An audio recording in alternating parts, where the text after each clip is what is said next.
ایک موضوع پہ گفتگو کروں، لیکن آج کی گفتگو میں دو میسج میں نے دینے، پہلا تو محبت رسول اور دوسرا والدین کے ساتھ حسن سلوک۔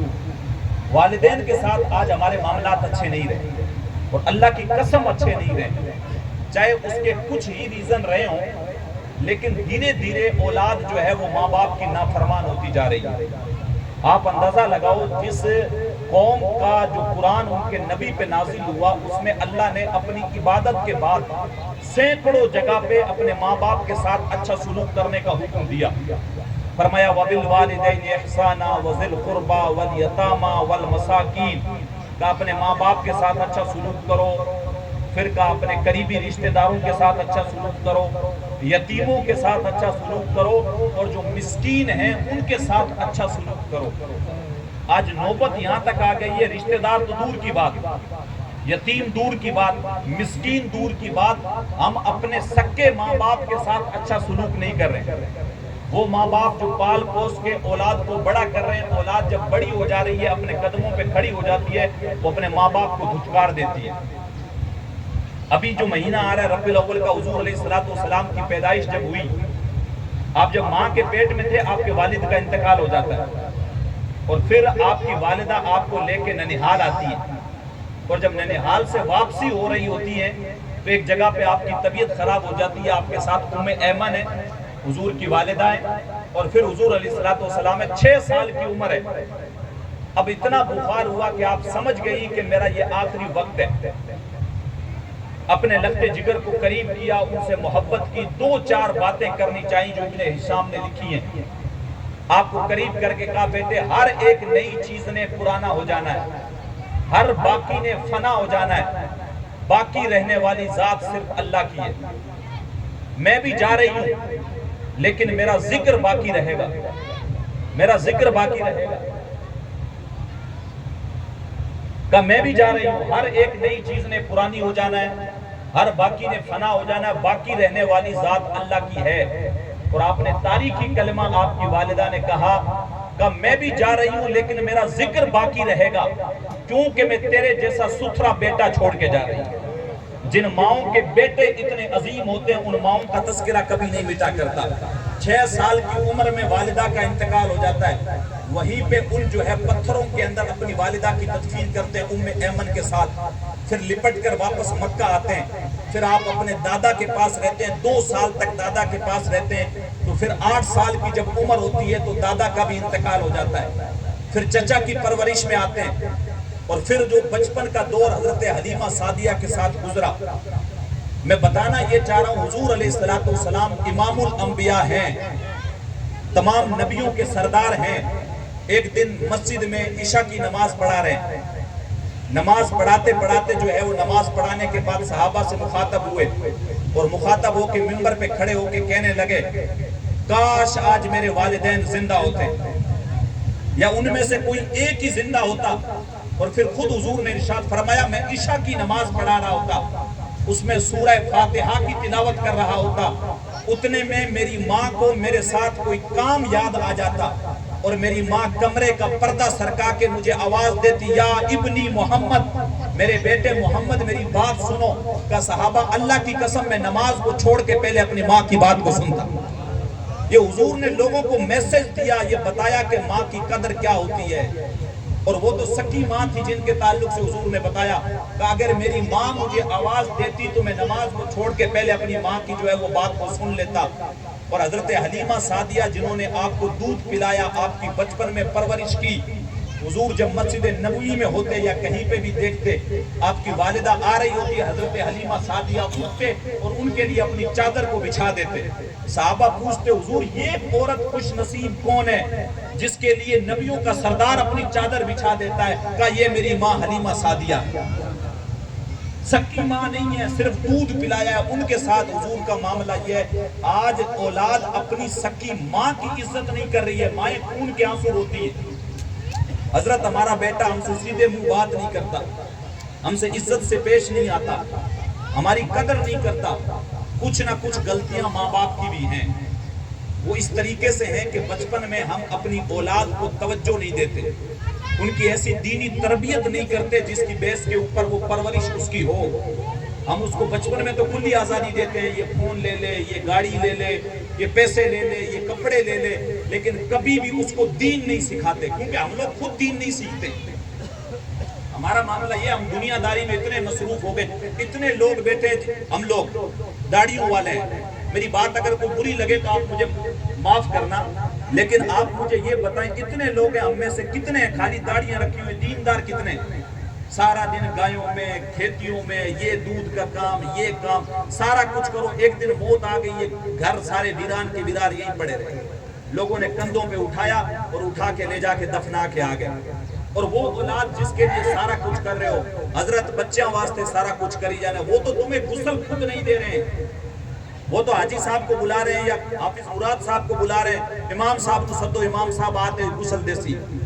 یہ تو تیرے کپڑے بھی خود نہیں اتار رہے ہیں، تیری اولاد جن کے لیے تو اتنا کچھ کر رہا ہے، جن کے لیے تو گوبر میں ہو گیا ہے، تو پیشاب سے جو ہے وہ چھینٹوں سے تیرے کپڑے گندے ہو گئے، رات دن تو جو ہے وہ بارشوں میں دھکے کھاتا گھوم رہا ہے، تجھے نہ صبح کا پتہ ہے، نہ شام کا پتہ ہے، نہ نیند کا پتہ ہے، نہ کھانے کا پتہ ہے، کچھ بھی پتہ نہیں ہے۔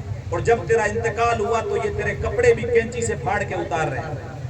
اب ان کو تیرے کپڑوں سے بھی ڈر آنے لگ گیا، جو تیری دولت سے اتنی محبت کرتے ہیں، یہ تیرے کپڑے بھی کینچی سے پھاڑ کے اتارتے ہیں، یہ تجھے غسل بھی خود نہیں دیتے، یہ بھی کہتے ہیں حضرت کو صحیح صاحب نو سدو، صحیح صاحب 10 سی پھر اسا غسل ہو سے صاحب نر دیتا، یا صحیح صاحب ہی آتے غسل دے، یا حافظ صاحب دے۔ میاں محمد بخش صاحب نے کہا جاندی واری ڈرونا بنیوں تے ہاتھ نہ لاندے ڈر دے، جاندی واری ڈرونا بنیوں تے ہاتھ نہ لاندے ڈر دے، جنہ لئی تو پاپ کمائے اج کتھے نہیں تیرے گھر دے۔ جن کے لیے تو نے پاپ کمائے، جن کے لیے تو نے نمازیں چھوڑی، رب کو ناراض کیا، نہ جانے کیا کچھ کیا تو نے، آج تو وہ تجھے تو غسل بھی نہیں دے رہے ہیں، تیرے کپڑے بھی کینچی سے پھاڑ کے اتار رہے ہیں، تیرے جنازے کو بھی کندھا پا مشکل دے رہے ہیں۔ بلکہ ایسے بھی بیٹوں کو میں نے دیکھا ہے جو اپنے ماں باپ کا جنازہ بھی نہیں پڑھتے۔ ارے یار جنازہ تو پڑھو، علماء بیٹھے ہوئے، مولانا ہاشم صاحب بیٹھے ہوئے، پوچھیں آپ، اولاد کا سب سے بڑا حق یہ ہے کہ اپنے والدین کا جنازہ وہ خود پڑھائے، سب سے بڑا حق یہ ہے۔ سید سے بھی زیادہ حق بیٹے کا ہے کہ اپنے باپ کا جنازہ پڑھائے، کسی بادشاہ سے بھی زیادہ حق بیٹے کا ہے کہ اپنے باپ کا جنازہ پڑھائے۔ لیکن میں نے ایسے بد نصیب بیٹوں کو بھی دیکھا ہے جو اپنے باپ کا جنازہ بھی نہیں پڑھتے، کہتے ہیں حضرت اسا ناتے ہوئے کو نہیں، حضرت اسا دھوتے ہوئے کو نہیں، اسا کے میں پڑھیے، پڑھتے بھی نہیں ہے، پڑھانا تو دور کی بات ہے، اور پڑھنے کے لیے جاتے بھی تو ہیں تو پڑھنا نہیں آتا، کیا پڑھیں؟ پاس والے کو دیکھتے ہیں یہ کیسے ہاتھ اٹھا رہا ہے تو ہاتھ اٹھا رہے ہیں، یہ جیسے ہاتھ باندھ لیے، کب تکبیر کہہ رہا ہے تو وہ کہہ لی، کانوں تک ہاتھ اٹھا کے چھوڑ دیے، پاس والے کو دیکھ دیکھ کے کر رہا ہے۔ یعنی ہماری حالت یہ ہے کہ ہمیں مسلمان ہونے کے بعد نماز جنازہ پڑھنے کا طریقہ بھی پتہ نہیں ہے۔ کیا ہمارے اوپر ہمیں خود کو افسوس نہیں ہونا چاہیے؟ بھئی جس طریقے سے لوگوں کے ساتھ ہم لوگ دھوکہ کر رہے ہیں کہ ان کے مرنے کے بعد ہم ان کا فرضی جنازہ پڑھ رہے ہیں، ہم لوگ پڑھ ہی نہیں رہے ہیں کچھ، تو کل کو ہم مریں گے تو لوگ بھی ہمارے ساتھ یہی کریں گے۔ بھئی ہم بولتے ہیں نا جیسے کو تیسا، جیسا ہم لوگوں کے ساتھ کر کے آ رہے ہیں، ہم لوگ بھی فارمیلٹی کر کے آ رہے ہیں۔ پاس والے کو دیکھا کانوں پہ ہاتھ لگایا، اس نے ہاتھ اٹھا لیے، دو بے مٹی بھری ڈال دیا، واپس آگے منہ اٹھا کے، تو کل کو جب ہم مریں گے تو یہ ہمارے پیچھے کون سا قرآن پڑھیں گے؟ یہ بھی وہی فارمیلٹی کریں گے جو ہم کسی کے مرنے کے لیے ہم لوگ کر کے آئے ہیں۔ تو اللہ کے لیے ہم اپنی زندگیوں کو سدھارنے کی کوشش کریں۔ میں نوجوان طبقے سے گزارش کروں گا کہ اپنے ماں باپ کے ساتھ اچھا سلوک کریں۔ وہ ماں جس نے آپ کو 9 مہینے تک اپنے پیٹ میں رکھا، جس کی عزت اور عظمت کا درس ہمیں قرآن نے دیا، وہ والد جس کو جنت کا دروازہ قرار دیا گیا۔ حضور کی خدمت میں ایک شخص آیا، پوچھا حضور میرے حسن سلوک کا سب سے زیادہ حقدار کون ہے؟ میں اچھا معاملہ کس کے ساتھ کروں؟ کہا تیری ماں۔ کہا پھر؟ کہا تیری ماں۔ کہا پھر کس کے ساتھ کروں؟ کہا تیری ماں۔ 3 مرتبہ کہا، جب چوتھی مرتبہ پوچھا تو کہا اب تیرا باپ۔ اور یہ اولاد اپنے پاؤں پہ کھڑی ہونے کے بعد یا شادی ہو گئی تو شادی ہونے کے بعد پھر اس کے تیور بدل جاتے ہیں۔ میں آپ سے یہ نہیں کہہ رہا کہ آپ کی شادی ہوگی تو بیوی کے ساتھ اچھے معاملات نہ کریں، نہ، اس کے جو حقوق ہیں ادا کریں، لیکن اس سے بھی بڑا حق آپ کے اوپر آپ کے والدین کا ہے۔ ان کے سامنے اف تک کرنے سے آپ کو منع کیا گیا ہے، اف تک نہیں کرنا ہے۔ ورنہ اگر ان کے منہ سے کوئی ایسی نکل گئی بد دعا تو دنیا میں بھی بیڑا گرک اور پھر آخرت میں بھی بیڑا گرک۔ اللہ کے لیے ہم اپنی جو ہے سوچ کو اور اپنے معاملات کو درست کرنے کی کوشش کریں۔ بہت زیادہ معاملات خراب ہو رہے، کسی سے ڈھکے چھپے نہیں ہیں۔ بوڑھے بوڑھے ماں باپ روتے ہیں، فون کرتے ہیں، صحیح صاحب تساں دعا کرو، بچے بڑے بگڑ گئے، گل نہیں سنتے۔ ہاں یہ معاملات آتے ہیں، ساڑی گل نہیں سنتے، گل نہیں کرتے، ساڑی نال بیندے نہیں، اساں کوئی گل آکھیے تو سانو جھڑک دیندے ہیں۔ یہ ماؤں کے، یہ باپ کے جو ہے وہ شکوے ہیں۔ تو اللہ کے لیے ماں باپ کے ساتھ برا سلوک نہ کریں، وہ بڑھاپے میں جیسے بھی پہنچ جائیں۔ اور یہ آپ لوگ اگر وہ بڑھاپے میں پہنچ گئے یہ چیز کہتے ہوئے نظر آتے ہیں، یار حضرت کیا کریں، یہ تو بوڑھے ہو گئے، نئے زمانے کا ان کو پتہ نہیں ہے، ان کو کیسے سمجھائیں، ان کو سمجھ نہیں آ رہی ہے۔ او بھائی، جس وقت تو دودھ پیتا تھا، تجھے بولنا نہیں آتا تھا، تو روتا تھا، اگر تجھے بھوک لگتی تھی تو روتا تھا، تیری ماں اس وقت بھی سمجھتی تھی جب تجھے کوئی نہیں سمجھتا تھا۔ رات رات بھر جاگ کے تیرے درد میں وہ شامل رہتی تھی، تجھے اس وقت بھی وہ سمجھتی تھی جب اس کے علاوہ کوئی اور نہیں سمجھتا تھا۔ وہ تیری گندگی کو بغیر منہ پہ کپڑا رکھے ہوئے صاف کرتی تھی، وہ جو ہے کوئی بھی گھن نہیں کرتی تھی تجھ سے، پھر بھی تیری گندگی کو صاف کرتی تھی۔ اگر اس نے تجھ سے گھن کی ہوتی اور تجھے اٹھا کے پھینک دیا ہوتا ایسے ہی تو اس گندگی کی وجہ سے تجھے کیڑے پڑ جاتے۔ آج جو تو اپنے جسم پہ تکبر کر رہا ہے، آج جو تو ہے وہ اپنے طاقت پہ، اپنے پیسے پہ، اپنی خوبصورتی پہ، اور چار لوگوں میں بیٹھ کے تو اپنے آپ کو جو وڈیرا سمجھ رہا ہے اور سوچتا ہے یہ تو بوڑھے ہو گئے، ان کو کوئی عقل نہیں ہے۔ ذرا سوچ، اگر انہوں نے بچپن میں تیرا خیال نہیں رکھا ہوتا تو تو وہیں پہ مر جاتا۔ ان کے ان احسان کو یاد کر اور اللہ سے دعا کر کہ مالک میرے ماں باپ پہ بڑھاپے میں تو ایسے ہی رحم کر جیسے انہوں نے بچپن پہ میرے اوپر رحم کیا۔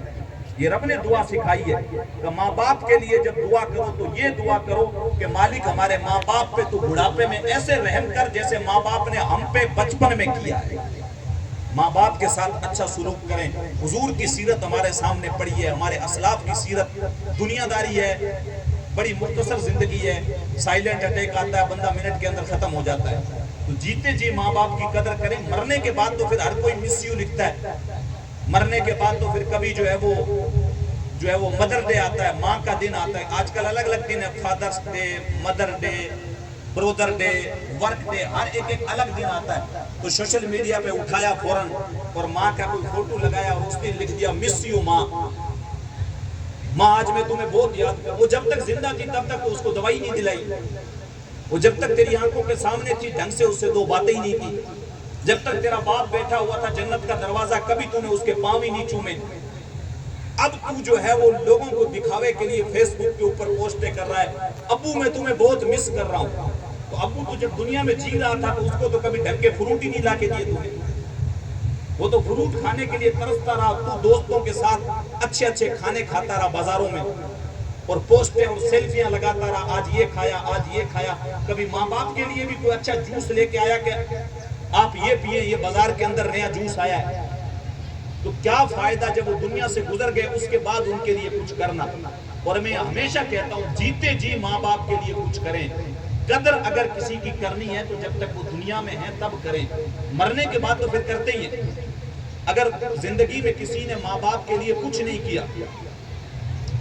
کیا، اب ماں باپ گزر گئے، وہ دوائیوں کے لیے ترستے رہے، ان کو فالج لگا رہا، کپڑے ان کو ڈھنگ کے نہیں پہنائے، اچھے گھر میں نہیں رکھا، گرمی میں مرتے رہے، خود ایسیوں میں سوتا رہا، ان کو کولر بھی نہیں لا کے دیا۔ اور اب جب ماں باپ میں سے اگر کوئی مر گیا پھر اس کے پیچھے بندہ جو ہے وہ دیسی گھی کے حلوے کر رہا ہے، تو بکرے کر رہا ہے، تو پیروں کو نذرانے دے رہا ہے، تو پھر مدرسوں میں قرآن خوانیاں کروا رہا ہے، اب کیا فائدہ؟ ارے بھئی جیتے جی ان کے لیے تو نے کچھ نہیں کیا، مرنے کے بعد اگر اتنا کچھ کر رہا ہے، کاش یہ اس پیسے کا 50% ان پہ تو نے جیتے جی خرچ کیا ہوتا تو تجھے یہ سارا کچھ کرنے کی ضرورت ہی نہیں تھی۔ ہم لوگ ناک دکھائی کے مسئلے کے ہو گئے، جہاں پہ بھی جا رہے ہیں منہ دکھانے کے لیے جا رہے ہیں کہ سامنے والے بندے کو پتہ لگ جائے کہ ہاں یہ بندہ آ گیا۔